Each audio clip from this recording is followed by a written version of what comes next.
Hi, Ann Dunleavy, Multicultural Education, 6030.21. How equity literate educators can transform learning environments to address the needs of all students. In Multicultural Education by Banks and Banks, 2016, I learned that multicultural education encompasses at least three things. First, it incorporates the idea that all students, regardless of their gender, sexual orientation, social class, and ethnic, racial, or cultural characteristics, should have an equal opportunity to learn.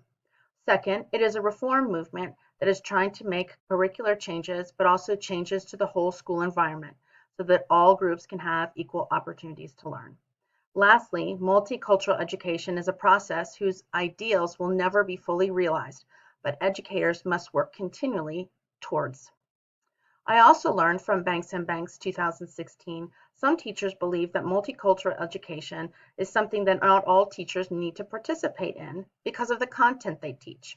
However, when I continued to read Banks and Banks 2016, they go on to discuss the dimensions of multicultural education, and it became apparent to me that it is not true. All educators need to be aware of the existence of inequality and work towards equality for all students. A great place for teachers to start thinking about multicultural education is with Paul Gorski's 2017 Equity Literacy for Educator, Definitions and Abilities. He explains that equitable educators should be proficient not only in cultural knowledge, but also with the knowledge and skills to ensure and advocate for equity.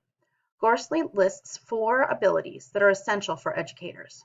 1. To recognize even the subtlest bias and inequalities. 2. To respond to biases and inequalities. 3. To redress biases and inequalities in the long term. And 4. To create and sustain bias-free and equitable classrooms, schools, and institutional cultures. To me, these abilities seem like a continuum that build on each other. A teacher who cannot recognize the subtle biases in materials or interactions of the classroom will not be able to create and sustain a bias-free school. All educators need to be aware there are biases and then be vigilant to find them. For myself, I am able to see some of the biases that exist, and I think I've been able to adequately develop knowledge and skills to intervene in the classroom. Now I would say that I'm ready with the help of this course to build my abilities to be more of an advocate to the inequalities at the school level. These abilities give a common language to open discussions among educators. If all teachers and administrators were working on the equity literacy abilities, I see that great changes could be made at the school and district level. Part 2. Reflect upon a time from your own schooling when you felt especially included, engaged, appreciated, and validated.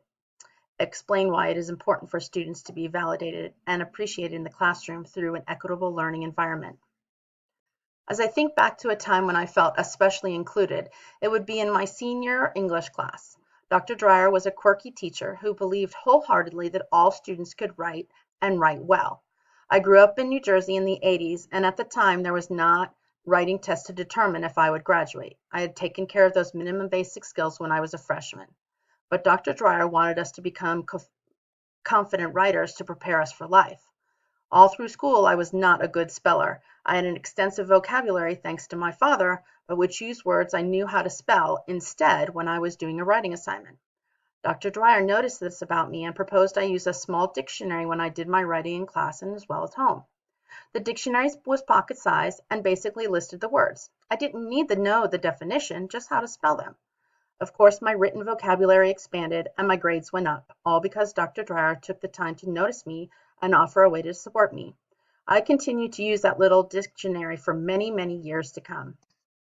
It is important for all students to feel validated and appreciated in the classroom because it provides an environment that a student can ideally learn and grow. They feel safe to explore and take risks. This is less likely to happen when students have an environment that they feel they have to be on guard or they already feel like they're behind the other students. Students will grow the most if they know they feel support, not only by their teachers, but their classmates as well.